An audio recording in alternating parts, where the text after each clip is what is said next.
Good morning, ladies and gentlemen.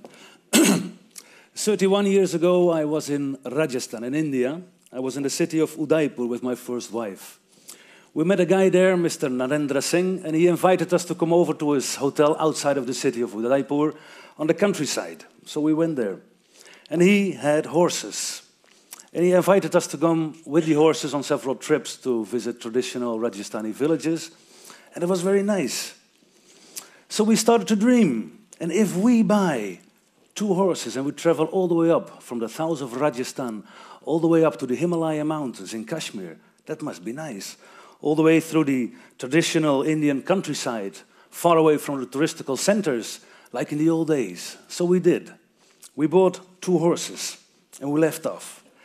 Now this turned out to be a real Indiana Jones trip. We had adventures, we had attacks. The horses several times almost died. And it was very, very hard. As you can see on these pictures, if they want to show up. Yeah. The first 800 kilometers was semi-desert. It was very, very tough. It was a country with camels. And the view, many times, was like this. So it was very difficult. We had several moments that we wanted to stop, to forget about everything. Sell the horses, go to the beach and forget about it. But we didn't. All the time we had this little battery inside that made us go on. Because we had this dream, we had this personal mission, this objective to get to the Himalaya mountains. And in the end, we made it. You can see me here coming out of the tunnel which connects Jammu with Kashmir, a very dark, long, horrible tunnel. And here we came out, and in front of us there was this green valley of Kashmir with the slopes of the Himalaya mountains. That was a beautiful moment. If you have a dream, if you have this personal mission, this objective, and you make it, the satisfaction is enormous. I can assure you that here I was very happy. Now, 10 years later, I was working as a sociologist at the University of Utrecht in Holland. And I was bored with my work.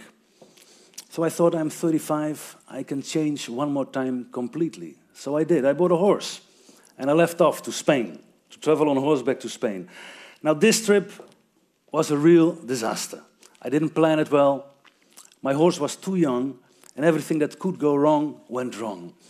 At the same time, my personal life in those days was a bit of a mess. So the trip was more a trip to get away from things than that it has a real goal. The trip wasn't really mine. I didn't have a real objective. And when it's like that, when you don't have a real goal, everything that goes wrong can put you off your track. And that's what happened to me. I lost my horse in France. I reached Barcelona by autostop, hitchhiking, hardly any money left. I didn't know anybody, didn't speak Spanish. So 21 years ago, I had to start all over again. To have clear objectives, to have this personal mission, gives you strength and satisfaction. Now, we all like to be like that, but it's difficult for many people to find out what they really want, what can be their objectives. Because in the first place, you have to know who you are. You have to know yourself. In a few minutes, we will see that the horses here can give us a big hand. Now, people that do have things clear, that do have this personal mission, are strong people. They can give form to their own life. They have ambitions. Now, for the companies where they work, these people work, those people are very important, because if you can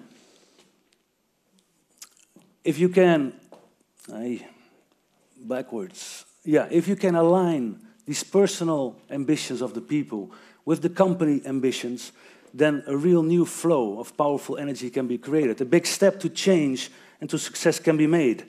Now, in many companies, there is always a little group of ambitious people. And there is this little group of sort of terrorists, as they're called, no? The people that don't like anything. But in the middle, there's this big group in a sort of comfort zone. People that do their work, they're okay, they enjoy, but many of them would like to do something else. Now, if we can manage to move part of the people in the group of the comfort zone to the group of the ambitious people, then a big step can be made. So that's why it's so important for companies to invest in their people, to help them to find out who they are, help them to find out what they can be, and help them to define their personal and professional objective. Help them to open up this little door we all have inside. Now, How to do that? Many companies invest in all kind of training activities, outdoor activities. They're very good. It's all very good, but they're very practical. They don't really touch you inside, and that's what we need. We have to touch the people inside. They have to feel that it's nice to change. They must feel that it's nice to grow and that they can make it. It's not a big mountain to climb. You can go step by step. The first step is try to find out who you are and try to find out why you do the things the way you do them. Now, a few months ago, there was in a newspaper in Catalonia, where I live, an article written by two well-known professors from the ESADE Business School about comparing managing and leading. And their conclusion was the same. Leadership includes a profound work on knowing who you are. What are your values? What are your attitudes? What are your emotions? And why do you have them? To be able to lead yourself or to lead the classroom, to lead your family, to lead your work, you must know yourself. And that means that you have to be brave, but it's not only to recognize your strong points, but you have to recognize as well your weaker points. A leader must be able to admit mistakes and not depend on authority, but on authenticity, confidence, and trust. Now, I'm sure you all agree on this. In my work, I meet many managers. They all say, yes, this is very important. But I also see in my worker satisfaction studies that the most important thing for the workers is to be able to trust upon their boss. And in many cases, this is not the case. There was a recent study from an English institution studying this subject. And they found out that 85% of the employees don't ask their boss for help, afraid to make a bad impression or to bother them. Now that, of course, is a very bad number. It can be 60% at another place, 50% at another place, but this is a very negative number. This distance between managers and their workers, this lack of confidence and trust, is completely against stimulating productivity, against stimulating efficiency, and above all, against stimulating creativity and innovation, two of the things we need most nowadays in our companies. And it's due to the fact that the managers are afraid to open up, but they stick to distance and authority. As I said before, you have to be brave to open up.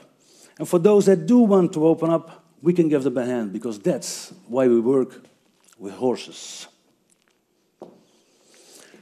The horses, they teach us that to be honest and vulnerable is much more effective than authority and distance. They show us who we are, and they show us who we can be. And this just by playing with them. I'll explain you why. Horses, they read us as a book. They read our non-verbal communication, and they react upon that. They are like a mirror reflecting us. They know if you're arrogant. They know if you're aggressive. They know if you're pregnant. They know if you're sick. And they give you the feedback upon that. They just react upon that. And their feedback is very, very clean. Because a horse doesn't ration. They don't think in good and bad. They don't play a role. They don't have a future. They don't have a past. So the feedback they give is absolutely clean. And that's why we work with the horses, because that kind of feedback is what we need. I'll give you 3 examples of exercises we do when we work in our Barcelonese center.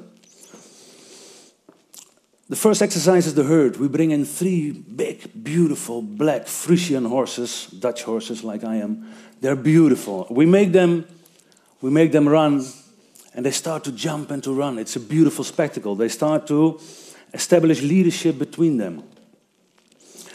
And for the people who are there, the participants in these sessions, they look at it and it's, oh, it's wonderful, wow, powerful, beautiful. Blah, blah, blah. But then I say, when they calm down, okay, let's step in. And then, do we have to go there, where those 3 big horses are running around? And I say to them, yeah, okay, don't worry. Trust upon me. I will be your leader in this case. So I take them in. And I make them to sit in a circle. They have to touch each other. And I explain them. Horses live in a herd.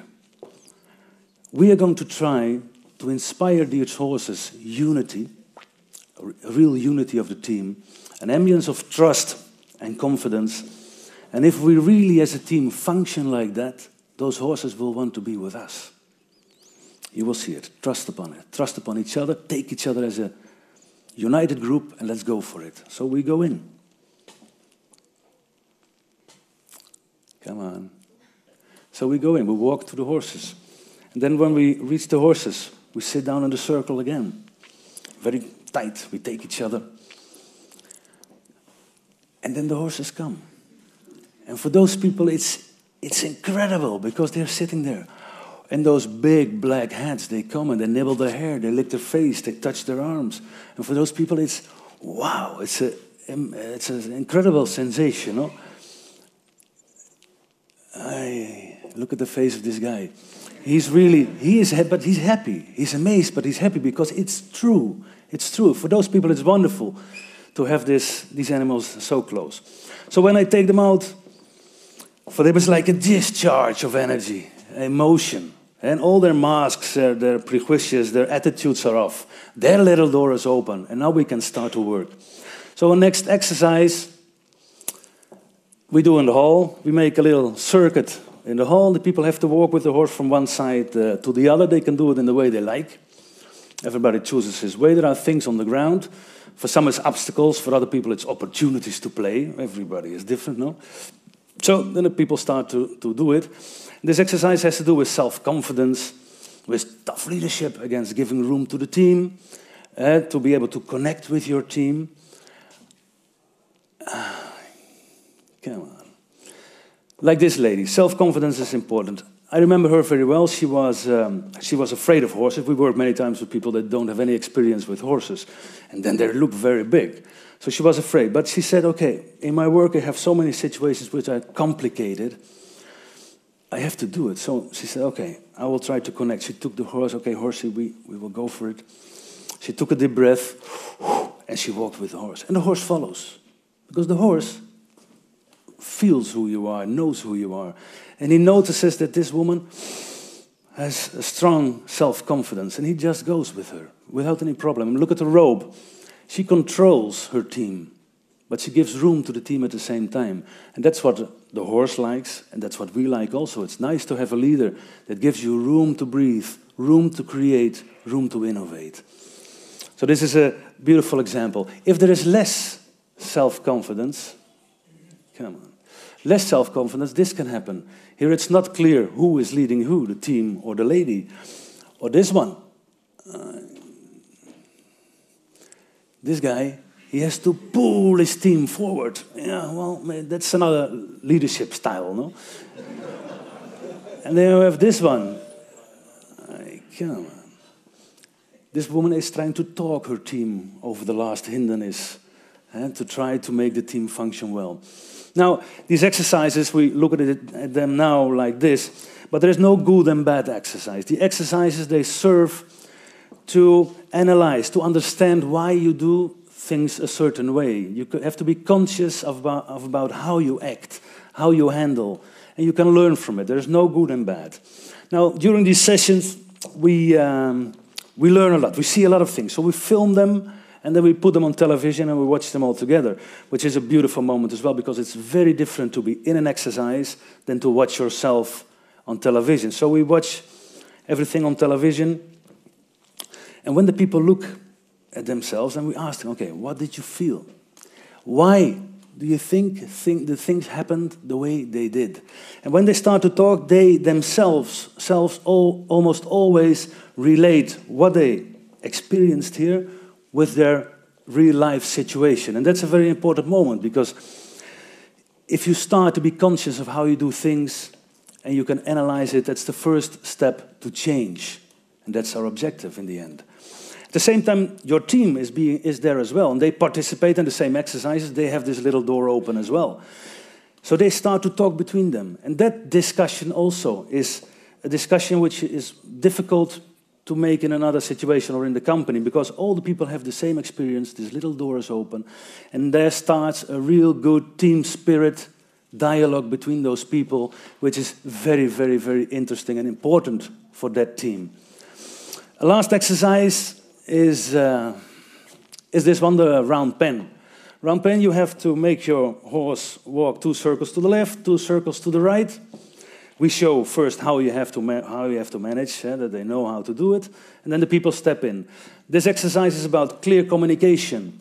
It's about balancing, putting pressure on the team, maintaining a good relation with the team. But in the end, a team has to function. A leader has to make the team function because we need results. No? Communication is very important. It's the oil of the motor. No? That's very, very important to have a clear communication. If your instructions are not clear, you can confuse your team. Like you see what happens here. This horse is moving his legs, he's protesting because he doesn't understand. Oh yeah, yesterday it was green, tomorrow it's red. What do you want me to do? In our own situation, it's the same. If at the same time you put too much pressure on the team the team even can rebel. Like you see here, this team is out of control. It means also that in our team we have good horsemen to control any kind of situation. But if it works, if you do it well, then this happens. If there is a clear communication and you're able to have a good connection with your team, you can get everywhere with your team. This guy, he can walk everywhere. He walks to the left, to the right. His team is trusting upon him and follows him wherever he goes. And he doesn't have to look back. My team is following me. No. He can trust upon its team. The best reward a team can have is this kind of unity based on clear communication, confidence, and trust. This is a beautiful moment for all of those people when it happens in those exercises. Now, the feedback the horses give us enters here in your heart. It's emotion. It enters, it touches your feeling. And change starts with emotion and with feeling. Now, the door to change we managed to open in these sessions must not be closed again, of course. So we follow a strict methodology. Very important to have a good intake, to know on what to focus. Many times we combine it with the worker satisfaction survey, 360 degrees feedback evaluations, to have a good focus on what to work. Then we work with the people, and in the end of one of those days, when they're still, emotion is up here, we ask them, okay, to write down what did they learn and what can they do with it in their professional or personal life. Writing down things is always very important. We repeat it some days after when they also can reflect, think about it. All this information we put in a final report. Very important because feeling and ration have to come together in real good, effective action plans to avoid that good intentions we always have evaporate in time. It's important to do that because our objective is that what we learn will be put in action and will lead to real change anchored in our personal and professional life. And we're very serious on this because the feedback the horses give us is too valuable to be lost. No? Well, working like this, we can achieve real change working with horses. As I said before, to lead your own life gives a lot of strength. It gives a lot of satisfaction. Now, if the companies are willing to take up this challenge and invest in their people to help them to define their personal and professional objectives, to help them to define their personal mission in life, then a lot can be won in the company. And both workers and company will benefit from it. Ladies and gentlemen, it's nice to learn, it's nice to develop, it's nice to create, and it's wonderful to innovate. And we can do it until we're very old. And as you have seen, the horses in this process can be a very, very big help. Thank you very much.